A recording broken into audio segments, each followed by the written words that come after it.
जो अल्लाह पत्थर से पानी निकाल सकता है वो तुम्हारे लिए वसीले भी बना सकता है। उस ज़ात पर पुख्ता यकीन रखें, इंशाअल्लाह तुम्हारी दुआएं कबूलियत तक ज़रूर पहुँचेंगी।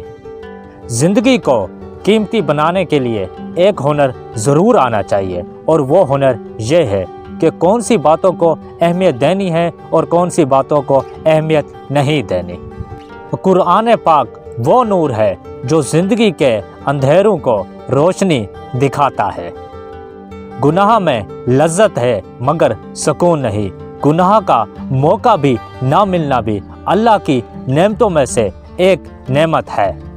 5 सेकंड मुस्कुराने से अगर सेल्फी अच्छी बन जाती है, यही आदत अगर हम ज़िंदगी में भी अपनी जो हम ज़िंदगी बसर कर रहे हैं उस ज़िंदगी में ये आदत को अपना लें तो हमारी ज़िंदगी कितनी अच्छी और ख़ूबसूरत बन जाएगी। इंसान सब कुछ भूल सकता है मगर वो वक्त कभी नहीं भूलता जो इंसान अकेला लड़ रहा होता है और उसके अपने तमाशा देख रहे होते हैं। ज़िंदगी में एक ऐसा वक्त भी आता है जब इंसान हर शय की हकीकत से वाकिफ़ हो जाता है।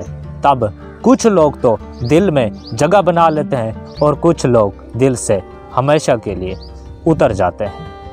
मैं ज़िंदगी में बहुत खुश हूँ क्योंकि मुझे किसी से कोई उम्मीद नहीं, मुझे सिर्फ अल्लाह से उम्मीद है। वही मेरा रब है, वही मेरा सब है। अगर आप किसी को कुछ दे सकते हैं तो अच्छा वक्त और दुआ दें, क्योंकि आप हर चीज़ तो वापस ले सकते हैं मगर किसी को अच्छा वक्त और जो आपने दुआ दी है वो वापस नहीं ले सकते।